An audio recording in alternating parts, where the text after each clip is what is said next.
Evening. I'm Karen Taylor, Program Director of the General Society of Mechanics and Tradesmen of the City of New York, and I'm delighted to welcome you here this evening to tonight's lecture, which is part of the Labour, Literature and Landmarks 2021 lecture series. I also want to add, we so appreciate your support and are so pleased that you can join us this evening. For those of you who might be a little less familiar with the General Society, a brief overview. The General Society of Mechanics and Tradesmen of the City of New York was founded in 1785 by 22 artisans.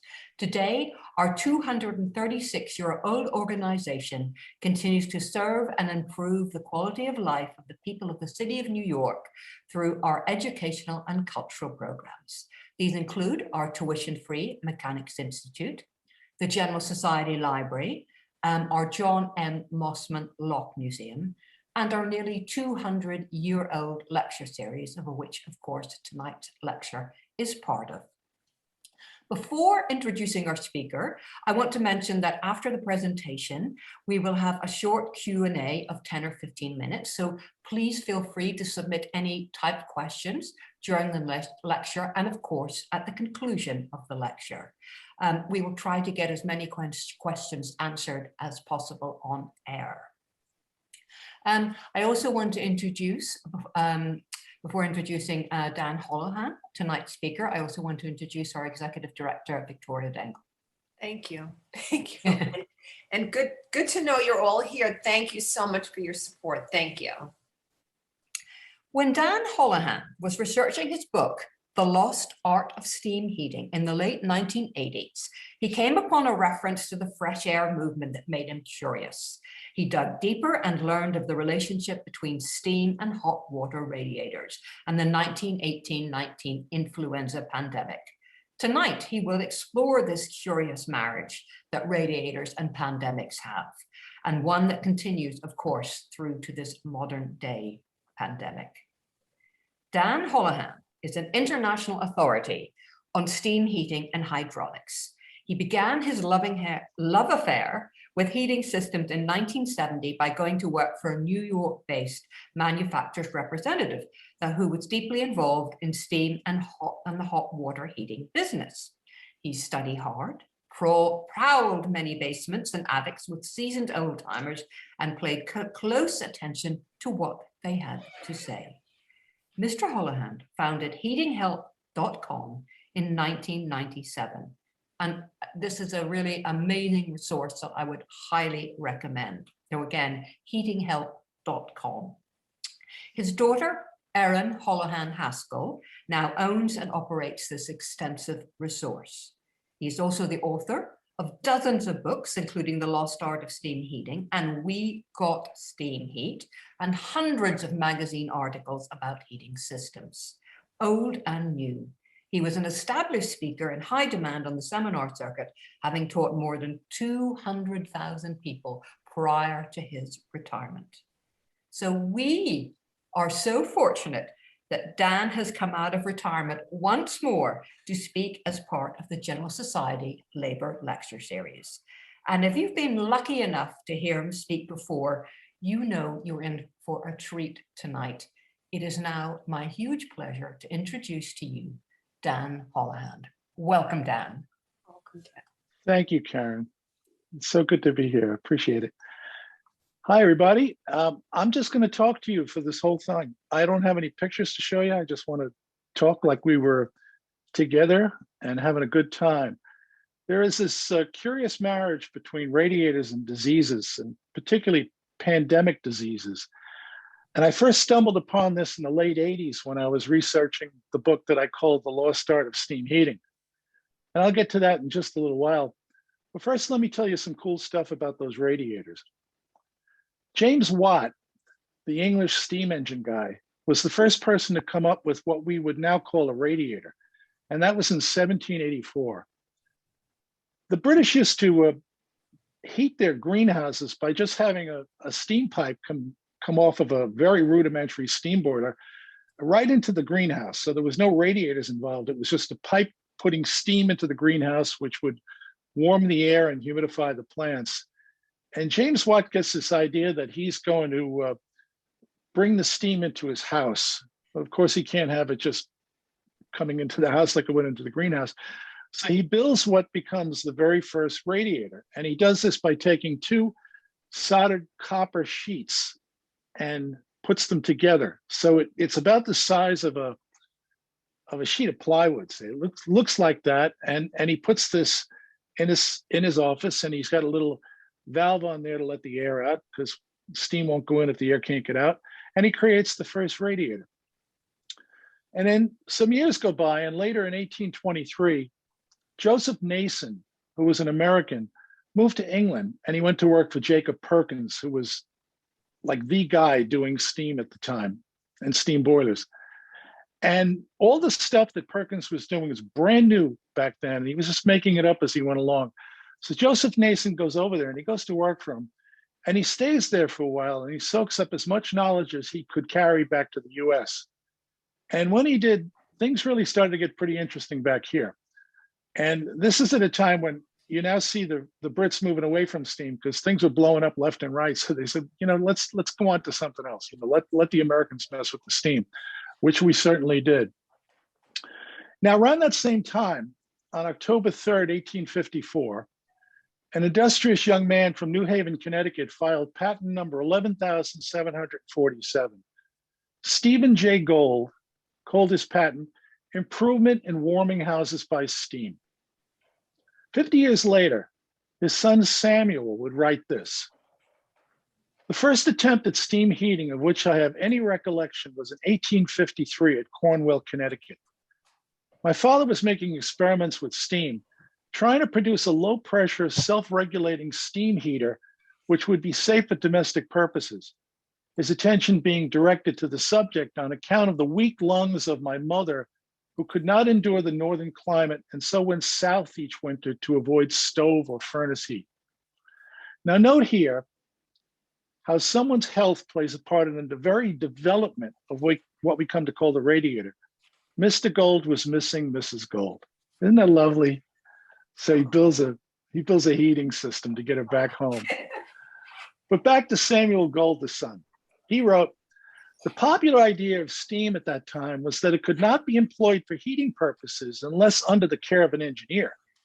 My father's aim, therefore, was to show that steam could be rendered safe by means of proper regulating devices. What Stephen Gould, the father, had done was to invent a small wrought iron shell boiler with a cast iron firebox. He also invented a remarkable radiator. This radiator was amazingly similar to the one that the Englishman James Watt had invented 70 years earlier. And James Watt, remember, was the first. Stephen Gould's radiator was two thin plates of steel iron or sheet iron, not copper as Watts had used. He fastened the two sheets together around a rope-like material to seal the radiator against steam leaks. And then he used a decorative valve on the inlet side to let the steam in, and a small cock on the outlet side to let the air out.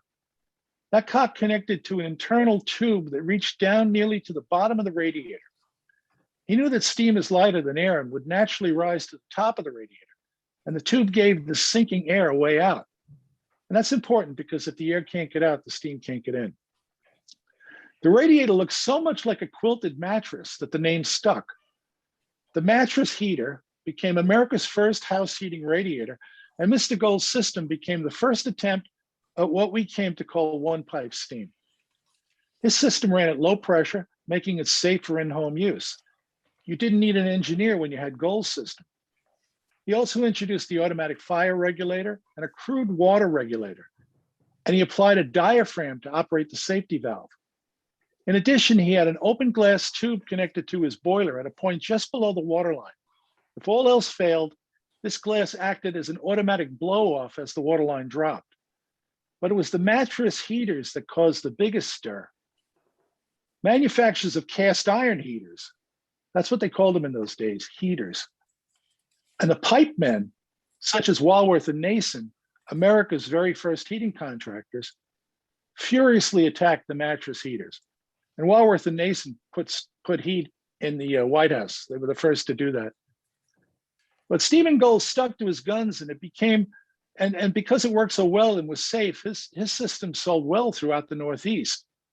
But what finally stopped him, and this is interesting, was the wailing of the women.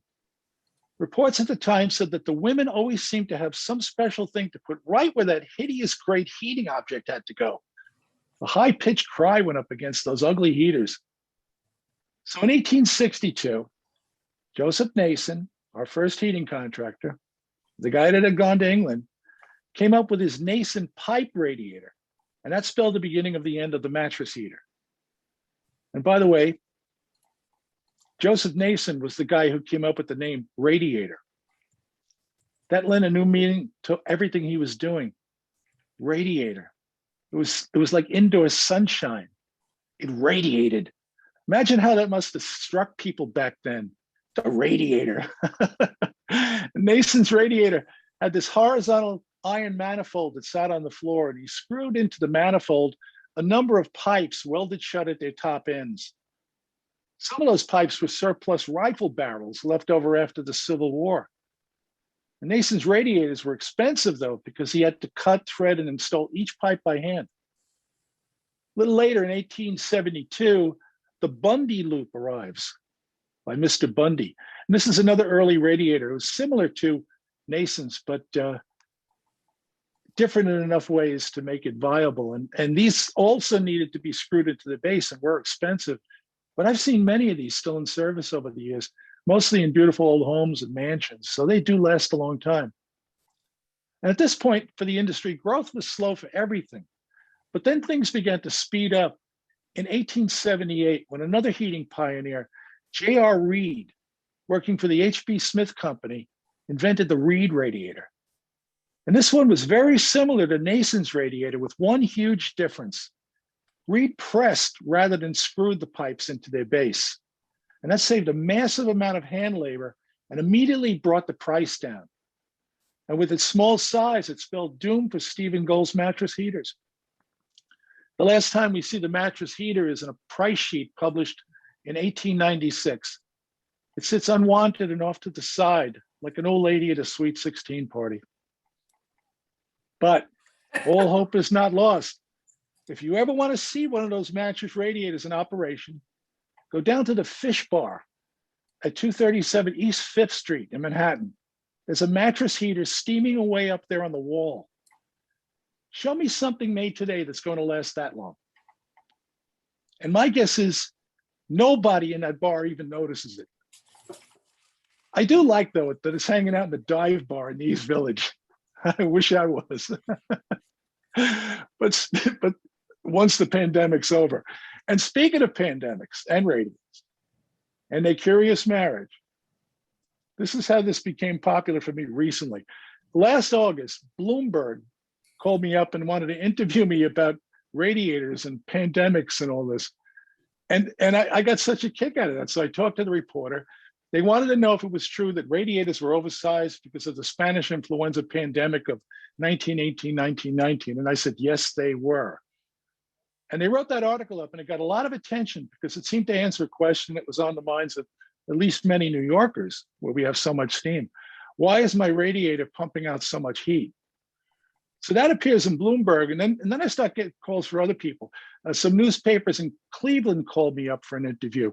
There's a lot of steam in Cleveland, Ohio. Then I get a call from the Wall Street Journal and the New York Times and NPR and 99% Invisible. And then a guy from Ireland who runs a talk show over there calls me, and he wants to interview me. And I'm still trying to figure out what the heck that guy was saying because the brogue was so thick. So I got past that. And then CBC One Radio in Canada put me on this Sunday magazine show. And all this was like day after day, I'm getting interviewed by these people. And then, wonder of wonders, I wind up in Snopes, that website that proves, whether things are true or just lies. And I'm in Snopes under the question, are radiators oversized because of the Spanish flu? True or false? And Snopes says, true. And it quoted me of all people, which caused me to have mixed emotions because, who doesn't want to be in Snopes? But I always wish that if I ever made it to Snopes, they would say, Holohan's just full of crap. I don't believe anything he's saying. But my favorite part of all this is that I've been talking about radiators and pandemics for more than 40 years at my seminars until I retired in 2016. And when 2020 rolls around, I find I was absolutely living it now. It all comes back. Everything always new again. But let's back up a bit and take a closer look at this. In 1861, Louis Pasteur came up with his germ theory. Not many people were paying attention to that. I mean, he's the first guy to tell us these things called germs. A lot of people were dying from cholera, influenza, and particularly tuberculosis. And they couldn't figure out what the heck was going on. But then on March 24th, 1882, Dr. Robert Koch announced the discovery of Mycobacterium tuberculosis, the bacteria that causes TB, a disease that was killing 1 out of every 7 people living in the United States and Europe. And it wasn't until the 1890s that germ theory became widely accepted. So back it up a few years to 1865. The Civil War is over. Abraham Lincoln is dead. And out of the blue comes a man named Lewis Leeds, who was in charge of the Union Army hospitals during the war. And after the war, he was running the Franklin Institute in Philadelphia. And he begins to talk about the national poison. Now, what you got to understand is that Lewis Leeds was the Dr. Fauci of his day. Everybody's paying attention to this guy because people are dying from these things. We don't know what's causing it. We don't know about germs yet. Nobody's understanding what the heck is causing all this death. So he teams up with a woman named Harriet Beecher Stowe. Now, she's the woman that wrote Uncle Tom's Cabin. And she is probably the most famous woman in America right after the Civil War. And he's the most famous doctor. So these two get together and they go on the road with this magic lantern show. And they're going to tell Americans about what they call the national poison, which is being in a closed space with other people and breathing each other's vapors. And again, they don't know what germs are. They're just thinking that there's stuff coming off our body and it's causing the air to be vitiated. That's the term that they used. And they go on the road with this lantern show. And he wrote a book called Leads on Ventilation. And in this book, he's got the slides that he used at those magic lantern shows. So you'd have one where there's a domestic scene of mom and dad sitting in the parlor, and dad's reading the paper, and mom's in a rocking chair, and she's knitting. And in the next slide, in crawls the baby. And the baby's got a bonnet and a long, long gown, and the baby crawls. And the next slide's got this red vapor coming out of the father. It's seeping off his body, coming out of his mouth, and it's falling to the floor and creeping across the floor. And the baby crawls into this. And in the next slide, the baby's flopped over dead. So they take this around the country and they're showing all these horrible scenes of dead babies. And, you know, if you're in a room with you're smoking, there's fire, there's gas, there's all this stuff going on, and you're going to kill your children. So you got to open your windows. Got to let all that fresh air blow in.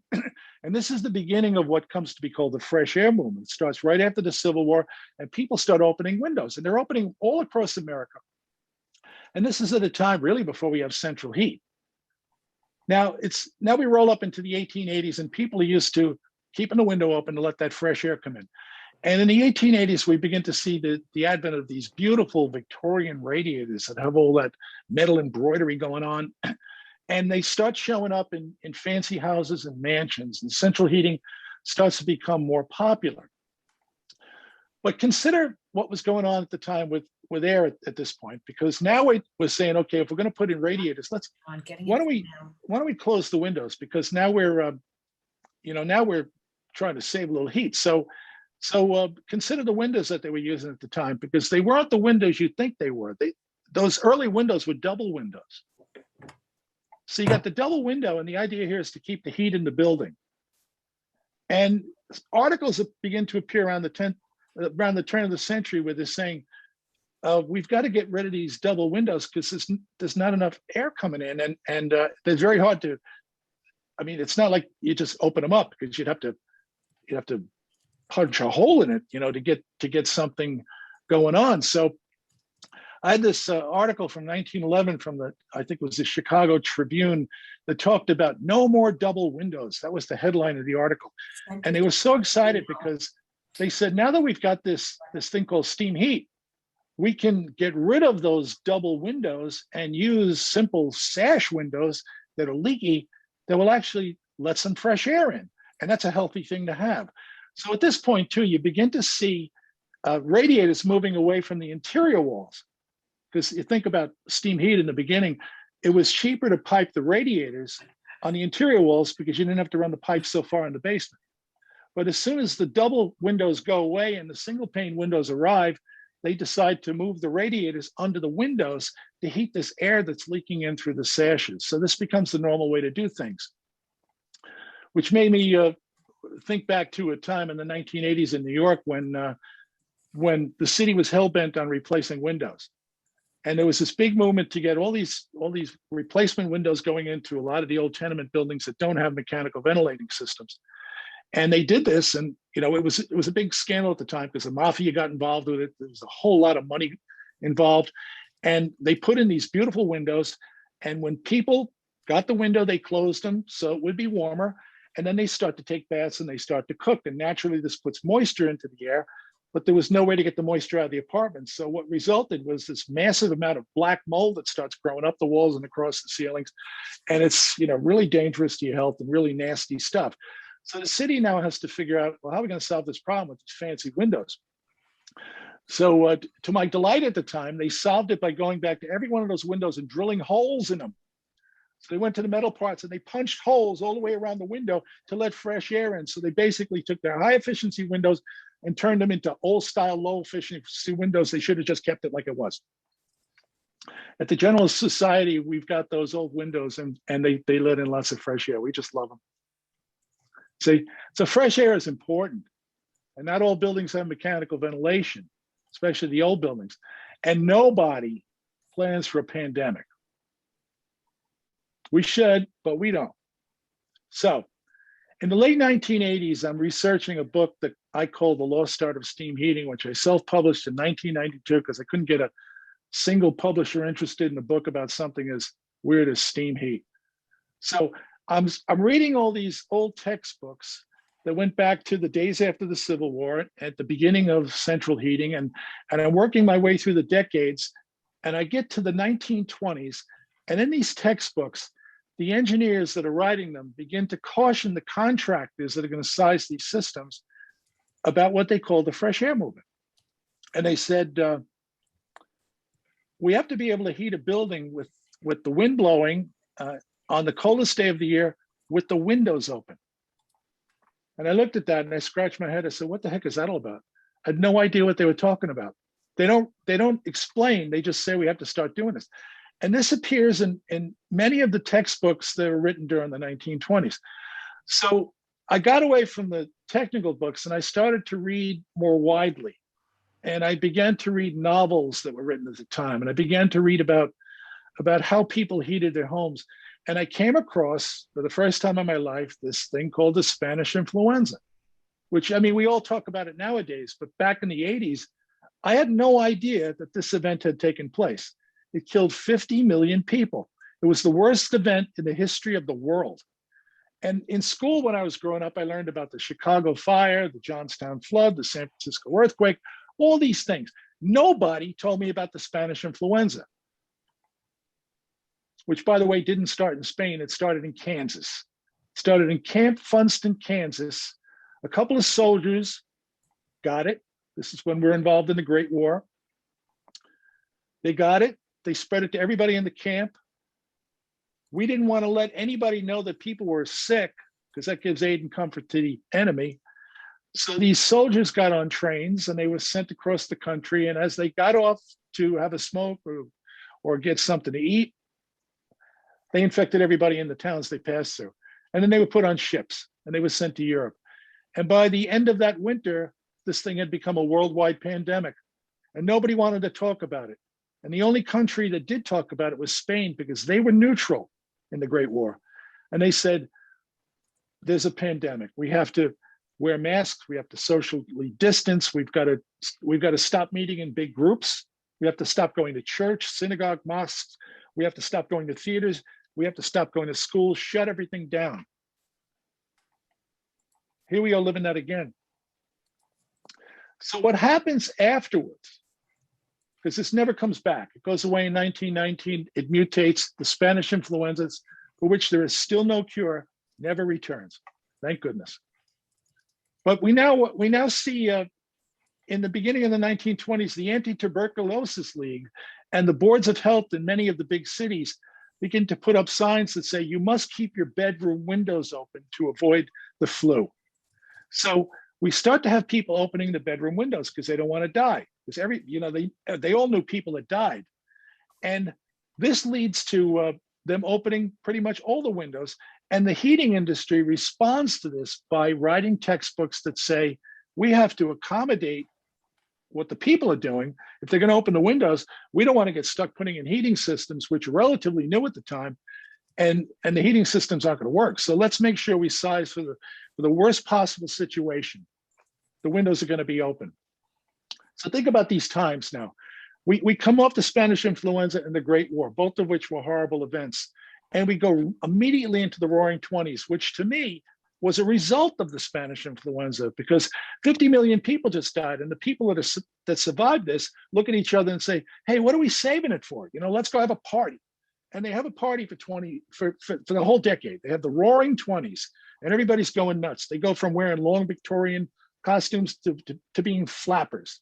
So we go in the Roaring 20s, and because they're partying for the whole decade and investing irresponsibly, they cause the Great Depression, and the stock market crashes. And now people do have at this point central heating that got put in during the 1920s, but once the Great Depression hits, the coal is too expensive. So what are we gonna do? Why do we have the windows open? Close the window. Well, that's because of the flu. Well, the flu didn't come back. Close the window. We're going to save some fuel here. And they close the window, and now the radiators are putting out massive amounts of heat, and people are just gagging on it. So they say to the government, what are we going to do? And the government's looking to put people to work. They want to put engineers and scientists to work at that point because we're in a depression. So the National Bureau of Standards goes to work on this problem of why the radiator is so big. What can we do without actually, removing the radiators? And in 1934, they publish a pamphlet that says that if you use a paint called bronzing, and particularly aluminum bronzing paint, and that is the last cover that goes on the radiator, the last coat, you will reduce the radiator's output by 20%. And then they also realized that if you put a box over the radiator, a radiator cover, that will reduce it by another 30%. So this is why radiators are painted silver. And this is why you see so many radiator covers on those old steam radiators. The idea was to tone it down after the oversizing done by the Spanish influenza. So now, keep in mind too, at this time, we're burning coal. And in these old textbooks that I'm reading while I was doing my research, I come across this delicious statement that says, it's the women that are making the fire, keep the home fires burning. And they get up in the morning and they make the coal fire, and then they got to bank it at night. Then they get up in the morning and start all over again. The men are not doing this. The men are going off doing something else. But the women ran the boilers in the homes. So this one book is talking about we need to add 70% volume to the firebox in case the husband tries to make the fire on the weekend, because he doesn't know what he's doing. So we start out from the get-go with boilers that are sized for open window ventilation and 70% extra for the husband.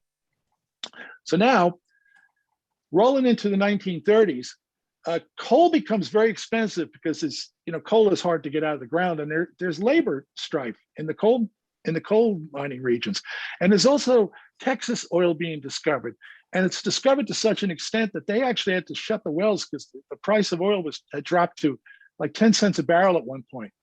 So now suddenly you've got this, in 1919, we get the invention of the oil burner. And people are looking at that and they're saying, wow, I could burn oil and that could run off a thermostat.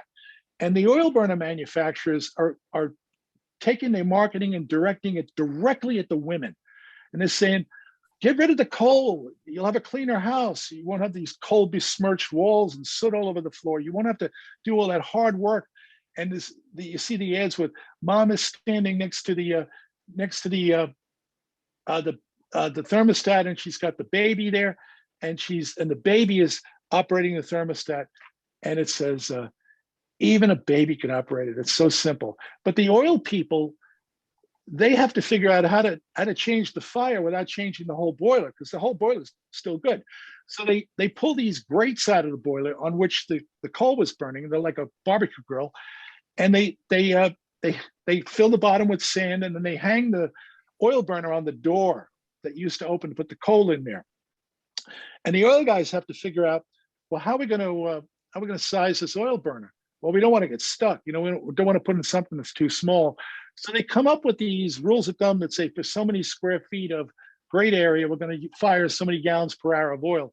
And they leave themselves a real healthy margin. So already now we're sized for open window ventilation. We're sized 70% for the husband. And now the oil guy just showed up and add something to that. So these boilers go in there and they last, say, through the 1970s. And the OPEC oil embargo shows up in 1973. So now we're going to convert from oil to natural gas. Better for us. We've got natural gas here. We don't have to depend on OPEC. So how are we going to size that gas burner? Well, the gas guy comes in and he looks at the oil burner nozzle and he sees what it's firing. And he says, okay, there you go. That's the size of the boiler that we need. Get it? And since I'm the gas guy, let's add some more to that. And this is what we have going on. So these roll right up to the point where, now we're in the turn of the last century, and everybody's concerned about energy and climate change and things like this. So are we going to size that replacement boiler on what's there?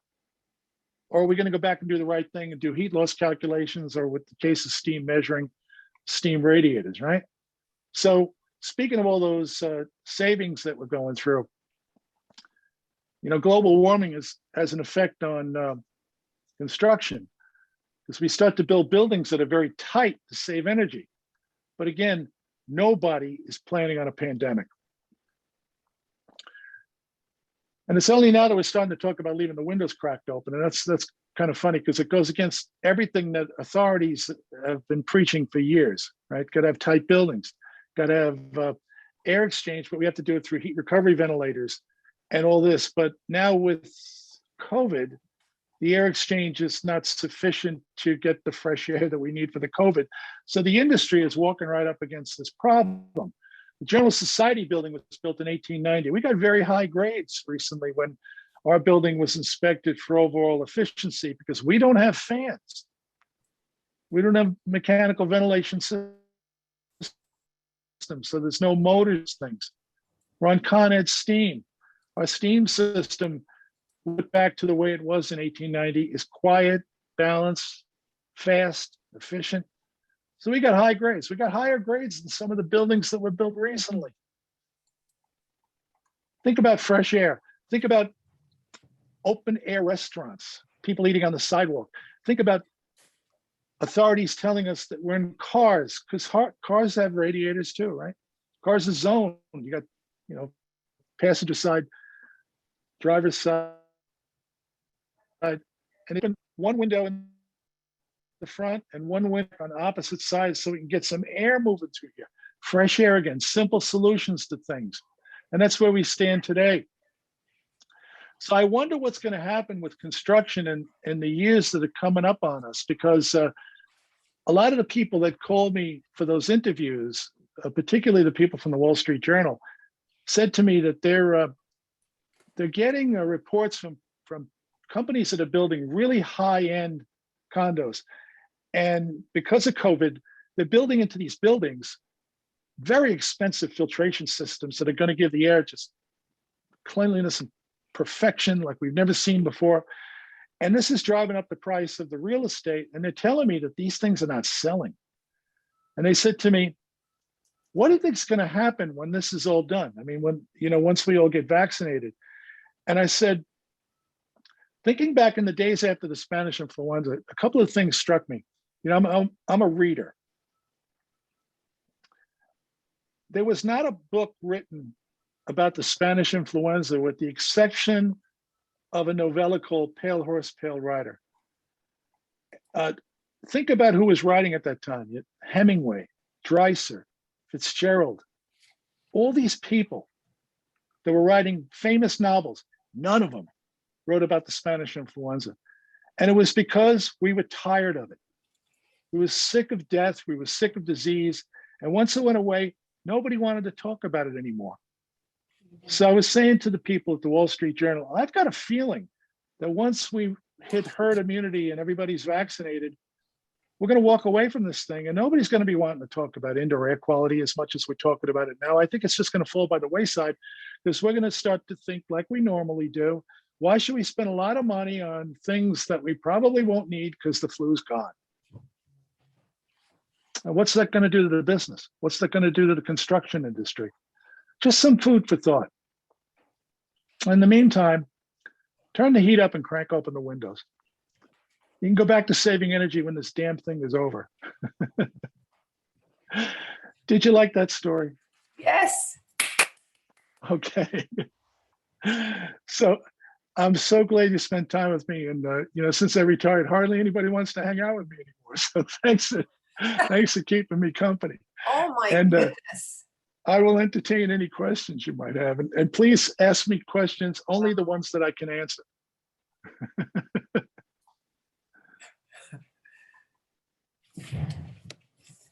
Well, Dan, thank you so very much. And we already do have some questions.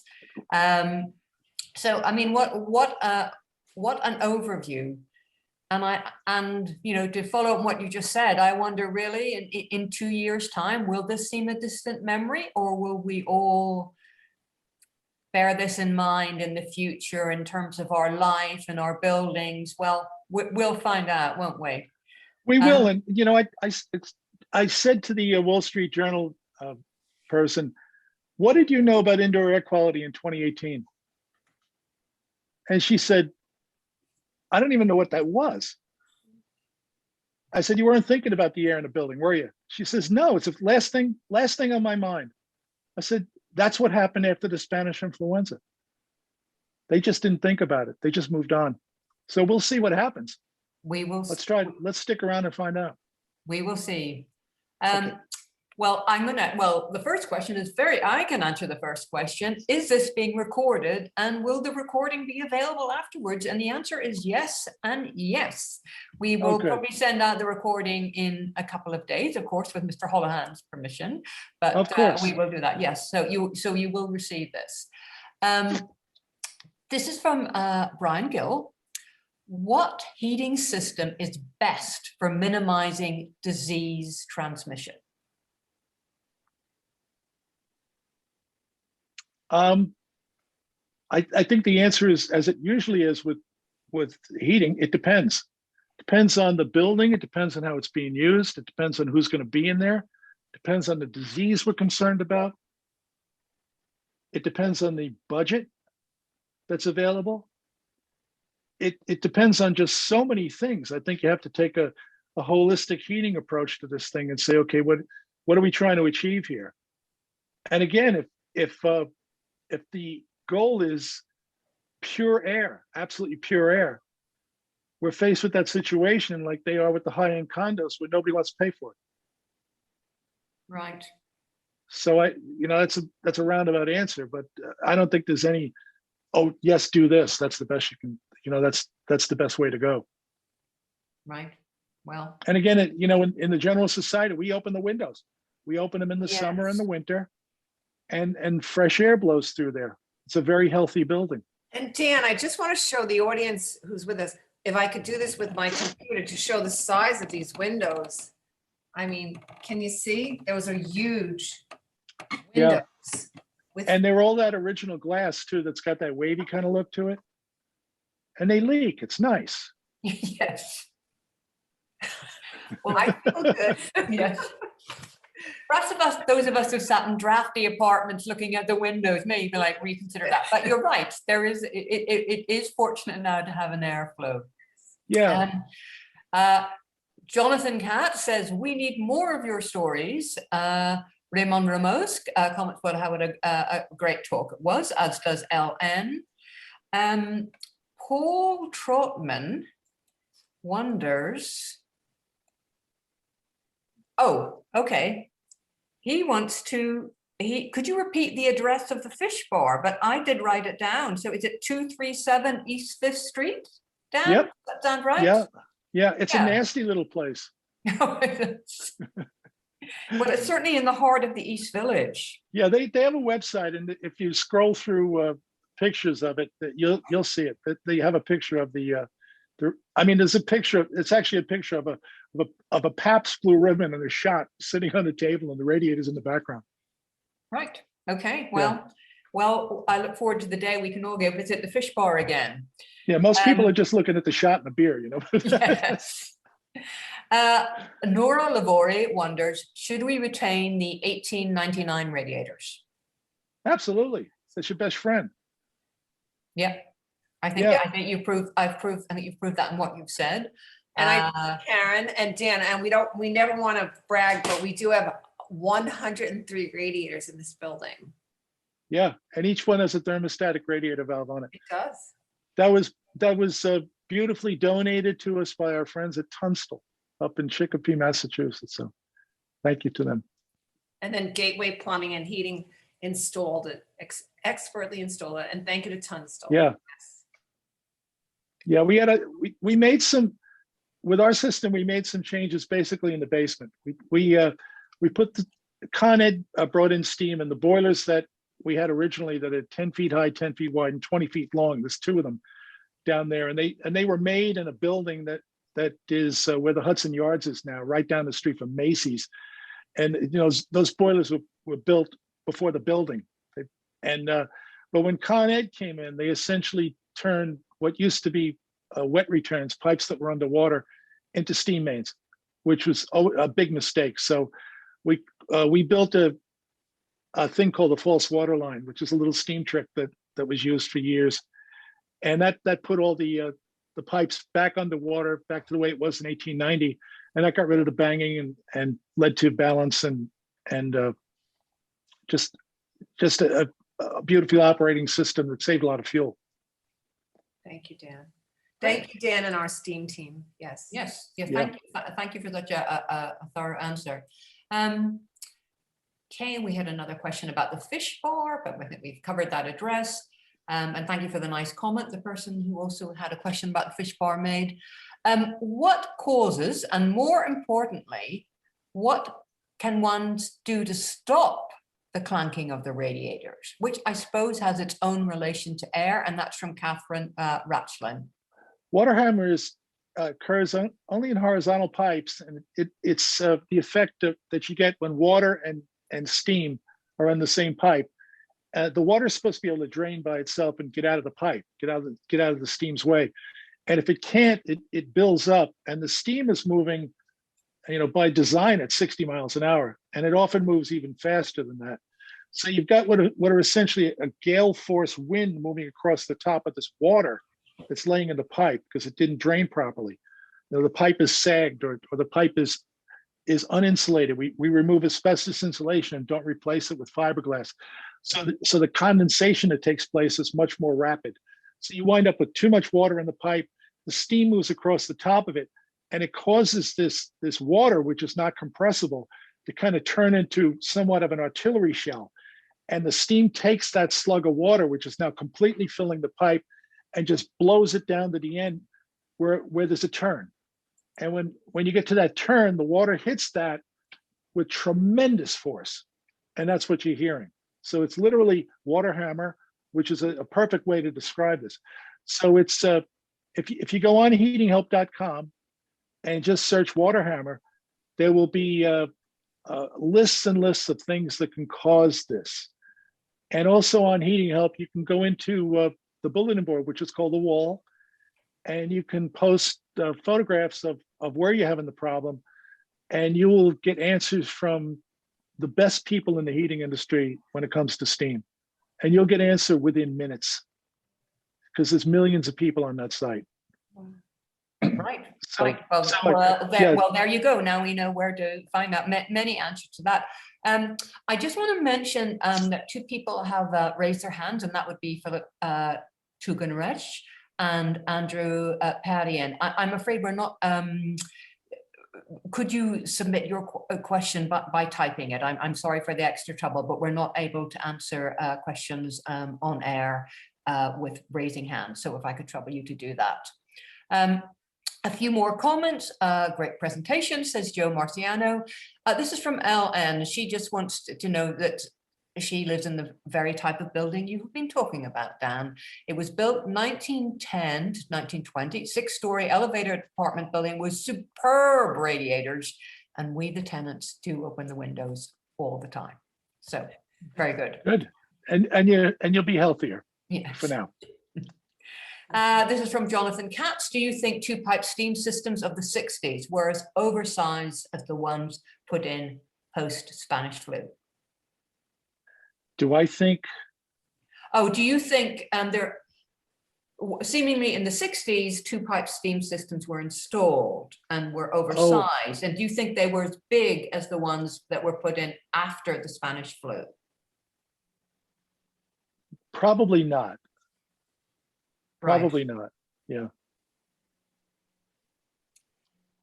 The next question from Jennifer Munich, I should say. Where can I find original American standard brand radiator floor flanges? I'm having a hard time finding the high quality ones, metal, not plastic. Any advice, Dan? I don't know, but again, this is one of these things. If he posts on the wall at heatinghelp.com, somebody's going to know. Right. Okay. Again, so just to mention, heatinghelp.com, a tremendous resource. This is from Leola Spetch. Forgive me for mispronouncing your last name. So she has a 1927 Burnham boiler. It's the size of a Volkswagen Bug. I presume that means car. Converted from coal to natural gas. It has the standing floor radiators under the windows. It also has a radiator on the ceiling in the basement that is flat, parallel to the ceiling.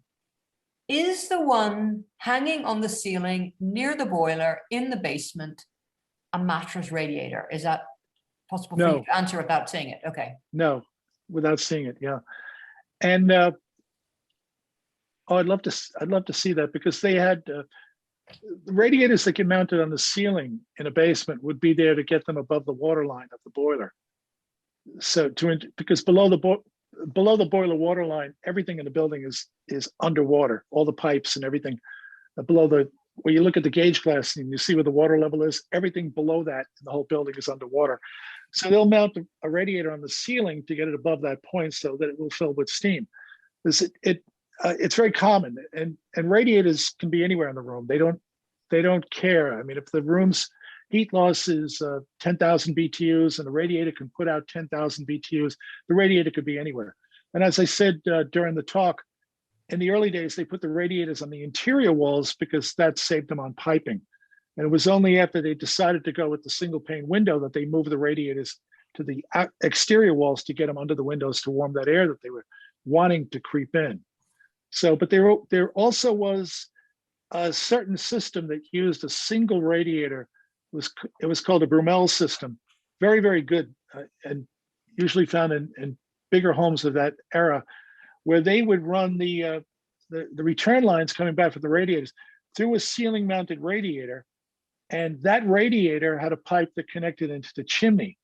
And they used the draft going up the chimney to induce a vacuum on the inside of the steam pipes to pull the steam through. So it was an ingenious system that ran for, I mean, so many of them are still in operation after, more than 100 years, because they had literally no moving parts except for the steam and the water. Right. So it's she's got one of those, one or the other. Right. Well, photograph. Leola, if she wants to take a picture and post it. Right. Okay. So you could send that to me, Leola, if ktaylor@genmosociety.org, and you can always follow up with me.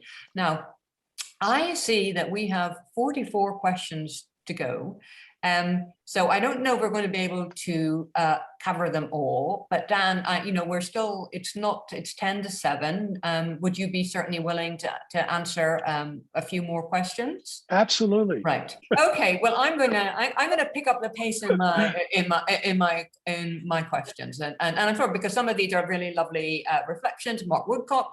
The first home he remembers on West 18th around 1945, no central heating, got the delivery of coal for the fireplace. But anyway, they all survived. And the question is, well, I think I can answer this question. Does the General Society receive city steam heat? In fact, maybe our executive director wants to answer that question. Well, yeah, we are on Con Ed steam, yes. Yes. Yes. Okay, so that way, yes. So we are certainly the recipients of this. This is a question from Dave Cattaneo. Going forward, how will building codes reconcile the conflict between the need to maximize efficiency while allowing adequate air exchange? Dave, that's a question that's been on my mind so much in the past year that I don't know. I don't know what they're going to do because, if we're planning for the air,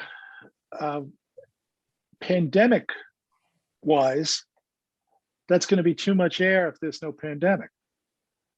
So how do you plan? Which is why I'm liking the idea of just opening the windows. Winter's almost over. We're supposed to be out of this thing sometime this year, right? So open the damn window, in the meantime. But I don't know what the code's going to do. The code is a living thing that changes with people. But I do know that the stuff we were building, nobody was figuring on a pandemic. Yeah, too true. The next question is from Helen Day, president of the Richmond Hill Historic Society. A few of her group are having a discussion about heating in the oldest homes. Now, some of those would date, for instance, one from the 1880s. It is a number of fireplaces, 5 or 6. Would this be an indicator that radiators were installed later, or would that home have radiators installed when they were built? So I'm going to read that last bit again. Would homes that had radiators installed when they were built before 1900 have fewer fireplaces? Yeah. And it depends on whether they're looking for the ambiance, of a fireplace, I would think. But the fireplace is probably the worst possible way to heat a room. It actually loses more heat than you pull more cold air up the chimney and in through the windows.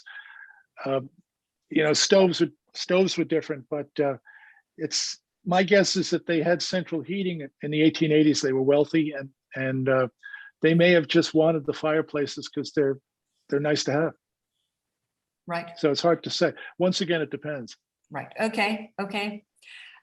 This is an interesting question. So if silver paint reduces heat output, does black paint increase the output? Yes. And it's not the color silver. It's the metal flakes in a bronzing paint. So there was copper and there was gold bronzing and aluminum bronzing. So one was a gold color and the other was aluminum. And the aluminum was more effective at reducing the heat, which is why you see so much of that on radiators. But if you paint over that again, it goes right back to where it was. In fact, there are certain colors, and again, this is all on heating help. There are certain colors you can add that would actually increase the output of a radiator. So if your radiator is not putting up enough heat, you could paint it a certain color, and it'll put out a couple of percentage more. I think the best you can get is like 3% more. This is from Kathleen or Carleen Riley, and she wonders. She grew up with steam heat. Can it be put? She loves it, but can it be put into a single apartment? In an apartment building? Yeah, Well, her apartment. Presumably that would be quite difficult for just one apartment. Yes. Well, she would have to have a boiler that's just for her apartment, Right. And that would be a first. Right. I've never heard that done. Right. So Kathleen or Carleen, I think the answer might be no. The next question is from Julian Serwin. For NYC buildings, what would be the future of steam heat? When all the trends are to go to building electrification and heat pumps. Yeah. The future of steam heat in New York is that it's all going to be ripped out. Hopefully slower than they're currently talking about, because we don't have the electricity yet. Right. And to rip out all the steam systems and put in P-tax, like those are the things that you'll find in like the Holiday Inn that's under the window. The buildings aren't wired for that. And as it is now, we have rolling blackouts in the summer because we can't run the air conditioners. How are we going to run all the heat, heat everywhere? So, and look what happened in Texas. Yes, that is so so I mean, true. who's got more stuff going than they do? But of course, there was a lot more to that than just not having enough electricity. But it's the politicians will say, by a certain date we need to achieve this level, which is noble and it's good, but you can't get too far ahead of yourself. And in the meantime, there's a heck of a lot that can be done with the current steam systems to cut energy usage and to save money and to have quieter systems. And most of this stuff doesn't involve a lot of work. It's just knowing what you're looking at. But if you as a government take the attitude that steam is old, it's bad, it's got to go, and you get enough people buying into that, then there you are. But again, we don't have enough electricity. And Dan, even what you have told in our conversations about the waste that is created, we've had these radiators since the building was built in 1890, and there's the radiators are still here, and with new equipment it becomes obsolete. It has to be changed after 25 years or whenever it has to be changed. But even to have these discarded, it would be a terrible waste, It would, and they feel so nice to stand do. next to that. To come in on a cold day, it's just it radiates. It does. Yeah, it's like being on an iron beach. It's nice. I also want to mention that Dan did have a lecture in the fall on the topic of being green in heat, and that can be found on our website, or if you can't find it, please just email me and I'll send you the link for that as well. Rena Corey remembers the smell of steam heat very fondly. This is from an anonymous attendee. Why do some apartment buildings have hot water heat on the first floor, but steam heat on the upper floors? Sometimes they'll run hot water zones off of the steam boiler. Okay. That's very common to have in houses in New York City, where we used to call that the Brooklyn special, where you hook up a circulator to the boiler below the water line, and you pump the hot water out of the boiler around through baseboard radiators, and you heat the basement. Right. There's other ways to do it, but that's not uncommon. It's coming up to 7. Are you good for another 10 minutes of questions, Dan? Sure. Okay, let's go. This is from Catherine Ratchlin. If the high-end condos could be built with windows that would open, would that be preferred? I think so. Doesn't everybody want to have a window they can open? That's what they do in Europe. Many of the buildings have modern buildings and the windows open. They also have the good sense to put their shades on the outside of the window, not on the inside. It dramatically cuts down on the heat gain, because sunlight will pass through glass and change wavelength, and it can't get out again. Glass is like a check valve. That's why it gets so hot in your car during the summertime, when the sun shines through the window and the wave heats the upholstery and it bounces back, can't get out. So in Europe, for the most part, you've got these metal shades that come down on the outside of the window to stop the sun from getting through the glass. As a result, their air conditioning bills are much less than ours. We used to have something called awnings. Right. That did the same thing. Canvas awnings over windows. That's what they did. They kept the place cool. And that in our older buildings. Okay, well that's right.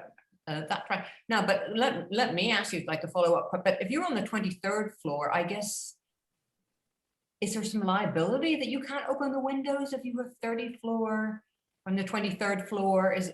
Is that why people can't open windows in these high-end buildings? It Or who depends. Okay. And you know, there's a building I visited called Commerce Bank in Frankfurt, Germany, that at the time was the greenest building in the world, and it was the tallest building in Europe, and all their windows open. Right. Okay. Well, Yeah. that answered that question. Helen Day comments, thank you for a most informative lecture, and she looks forward to reading at least one of your books. And we have Thank you. another Dan Holohan fan, Thomas Nizel. Dan, I think I own your entire library of books. Thank you. Could energy recovery ventilators supplying outside fresh air be a key system for indoor air quality? Yes, that's pretty much what we're doing now. That's the standard stuff. But you know, size for energy conservation is not size for COVID. That's the immediate challenge we're facing, which is why I'm a big fan of just cracking a window open for now. Right. And this is a question that's very similar to one we did have before. How do you think buildings with steam boilers and steam heating can be best adapt to the push towards electrification, specifically in New York City? Do you feel you've answered that fully, or do you want to say something more? Yeah, I was talking to some city people last week about this very thing. They called and they wanted to talk to me about converting from steam to hot water. You know, getting rid of the steam and using the same piping to run a hot water system. And there's a lot of challenges with that, because the system might not be able to take the pressure of water. You know, when you fill a building with water, you have a lot of weight of the water in the system itself. So I referred them to a system called that it's a vacuum system that's being used now by my friend, my Russian friend Igor, who comes up with this idea called Next Gen, and he's converting steam systems to run on vacuum in a most ingenious way. And you know, when I first heard about this, I thought the guy was crazy, and then I learned as I got older, you shouldn't call people crazy if they're right. You know, but what he's doing is he's taking existing steam systems and he's running plastic tubing back down in the basement. And before the burner starts the fire on the boiler, he's got a vacuum pump down there, just a regular vacuum pump that sucks most of the air out of everything. So now the system's in a vacuum, and water will boil at temperatures below 212 degrees Fahrenheit when it's in a vacuum. So when Igor fires the boiler, it comes on, it begins to make steam at temperatures like in 160 degrees. And that goes up very, very fast, because steam in a vacuum moves extremely fast. And it's now heating the radiators as though they were hot water radiators. And this is very, very quiet and very efficient. And it's very similar to a system called the Paul system that arrived in New York at the turn of the century by a man named Andrew Paul, who would advertise in the magazines that if you use the Paul system, you will cut your fuel bill by 30%. And they did. And that was there's remnants of this in our building, General Society. There's remnants of this in many of the downtown Manhattan buildings. But the beauty of this is that under the vacuum, you're sending steam up at a lower temperature. And then when the vacuum begins to fall off and you start to get more pressure in the system, instead of the burner firing, the vacuum pump comes on again. And it pushes the system back into a vacuum, and this vapor from the hot water that's in the boiler begins to flow up to the radiators again to heat the rooms without firing the burner. That's where the savings comes in. So again, if you go on Heating Help, all of his technical papers are on there describing this whole thing. It's all there for us to look at. So what we have to do is have this mindset that this stuff may be old, but it ain't obsolete. No. You can make it efficient. Absolutely. This is from Alexandra Peters. Do you get better ventilation on the top floors of the building? Again, it depends on the building, because you know what? Sometimes you'll see the wind howling up the elevator shafts, or you know, it depends on the construction of the building. Totally. Okay, This is from Alan Glasser. Do you think people will be installing ERVs for fresh air? Yeah, they're doing that now. Right. This is from Elaine Norman. I read that steam systems were oversized in part to allow the space to overcome thermal inertia. Was this just an attempt to justify the sizing anomaly post-Spanish flu? I'm not sure what thermal inertia is. Oh, well, it seems such an impressive term. I was impressed. Okay. So, I'm not gonna okay. fake it. Okay, right, right, okay. Is there a modern radiator that now does not superheat a space? Well, any radiator will superheat a space if the space is insulated enough and the radiator just never shuts off, and if it's hot enough, it's gonna overheat. But there's ways around that. There's thermostatic radiator valves that stop radiators from overheating. They just sense the air in the room and turn the steam off, or turn the hot water off, depending on what you're using. Okay. This is another question from Leo Spetch. How come the steam heat doesn't warm the house, fill the whole radiator until the thermostat is set to at least 72 degrees Fahrenheit? Well, the radiator is a size for the coldest day of the year. So that's the one day when the system is supposed to run 24 hours and the radiators are supposed to get hot all the way to the end.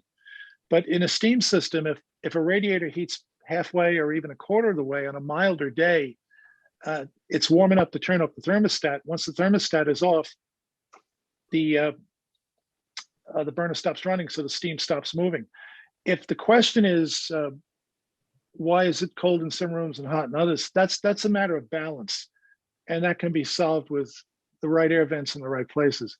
And again, all of that is on heatinghelp.com. You know how to size those vents, how to know which one to use where to put them, and again, it's a simple solution to a very common problem. We still have quite a few questions to go, so I'm just going to actually here's another one that relates to a health issue. Some years ago, we were afraid of Legionnaire's disease. Is that only an air conditioning issue? No, it's spread anywhere you've got stagnant water, so it can come out of a shower head. If you've got, let's say you leave New York to go out to a summer place. People go out to the Hamptons and they want to stay out there for a long time because of COVID. So wherever their home is, if nobody's running that water, the water's laying in the pipes, and that's when bacteria begins to breed. And when you turn the shower on, there's a vapor that comes into the air that we breathe. The moisture that's in the air, and that could have Legionella. So it's not just in cooling towers, it's in any plumbing where the water is allowed to stagnate. So the way we get around this is we'll run recirculation pumps that are designed to keep the water instantly hot for you. But these pumps can be set up to just turn on and keep the water moving periodically, so it doesn't have a chance to build up the bacteria. Okay, good. Now, I think I might partly answer this question. This is from Lev Chesnov. Can you organize an online tour through the General Society basement to see the old boiler and a heating system there? Well, perhaps at some point in the future, we could possibly arrange something like that if Dan would agree. But Lev, that won't be happening in the immediate future. What do you think, Dan? I agree. Yeah, when the time is right, I'd love to do that. I love showing the place off. Right. Well, that would terrific. And Victoria, if you agree with that too. It's the most beautiful building in New York City. Thank you, Dan. Thank you. Right? Yes. Okay. Well, I think we'll take one more question, and as I said, for the 22 questions, I will also forward them to Dan, the ones we don't get to. And I want to thank you for being such an active and wonderful audience and having such terrific questions. Yes. Thanks. Yes. Thanks. Yes. Why does steam heat seem so drying? I would think it would add humidity, asks Rima Finzi Strauss. It actually it actually does add humidity. And in the old days, and they still sell these, they have these tanks that you can hang on the radiator and just fill it up with water, and it causes the water to evaporate. You can achieve the same thing by just putting a pan of water on top of the radiator or a pot of water, and that will become a humidifier for you. So yeah, often the dryness is when it's very, very cold outside and you've got air moving into the building. And again, these steam heated buildings are generally leaky. So that's what you're feeling, is the dryness of the very cold air. And steam radiators, I mean, often they'll add moisture to a building just because the air vents don't automatically close quickly. So you may get some humidity coming out of the radiator vent itself. Good questions. Great questions, people. Yes. I mean, they've been fantastic questions. Anyway, that's a very easy and cheap way to get moisture in the room, isn't it? Putting a pot of water on the radiator. I'm going to conclude with the audience comments with one comment from Dennis Belanti. Can we have another seminar at the fish bar after vaccinations? Here, here. Dennis is my dear friend from Denver, Colorado. Oh, is he? Oh, that's great. He and I have been on many adventures together. So yes, Dennis, I'm looking forward to that. You and Shelley, we'll see you soon, hopefully. Well, that's great. And maybe some of us, some of our audience will also make the fish bar in the future. So, so Dan, I want to thank you so much. Oh, my pleasure. A fount of knowledge and expertise, and we so appreciate you sharing it. I also want to thank Erin Holohan Haskell for all her help in promoting this. And I also want to mention that Erin is now the force behind heatinghealth.com. And as Dan mentioned several times, that www.heatinghealth.com is just a tremendous resource. And like you can also go there for any other questions you have related to steam heat and hydronics. Yes, and she's my favorite daughter. Let's hope your other 3 daughters are not on this seminar at the moment. As we end this suspension, this will be recorded and we will send out the link to this recording. So Dan, I'm sure Victoria would like to say something, but I just want to express our gratitude to you. It's just been lovely having you back at the General Society. So thank you so much for such a wonderful lecture. Thank you, Karen. Thank you very much. Yes. Good night, everybody. And Dan, yes, Victoria. I'll add to Karen's thanks very quickly. And thank you, for everyone, Dan, the way you say, no one wants to hang out with you. Well, that's not true. And I just want to mention tonight, someone even sent a picture of their cat that was captivated by the lecture. So she sent that to us, of the cat listening to you. Wow. So that was interesting. I love that. Yes, it was very funny, actually. But we can't wait till you're back at the General Society. And for those of our listeners who don't realize this, Dan is also our General Society president. So we're very honored to have him. And he is a great, great, great friend to the society. So thank you, Dan. And we do look forward to your next lecture. And I just want to also say, for our tradesmen in the heating industry who are on this call, and the engineers and all the people in the industry, it's another reminder of just how much goes into all of this that people don't realize in terms of their home. It's a science, and it's academic, and you make it sound easy, Dan, with your books and your speaking, but we should be all very grateful, as I sit here at the General Society of Mechanics and Tradesmen, founded in 1785, for all those who have come before us and all those who work now in that industry to make our world a better place. And for that, we are very grateful. So thank you. Amen. Thank you. Right. Thank you. So we'll say goodnight. If you don't mind, I'm just going to say two very final quick thank yous. One, Angelo Vigorito, who's very much behind the scenes. I want to express our gratitude to him. The audience doesn't see him, but he's here at every lecture, and how much we appreciate that. And Alex Marks, who has been on tonight's talk. Alex launched us into Zoom, and we're very, very grateful for him, and is still someone I turn to for advice. So Alex, thank you. Thank you. Thank you, Alex. Yes. Thank you, Angelo. Yeah. So again, to you, our audience, just to remind you, our next lecture next week, which should also be great fun, is called If Frames Could Talk with Suzanne Smeaton. So we hope we'll see you then. And Dan, finally, thank you again so much. And now I will say good night to everyone. Thank you. Good night, everybody. Good night. Thank you. Thank you very much.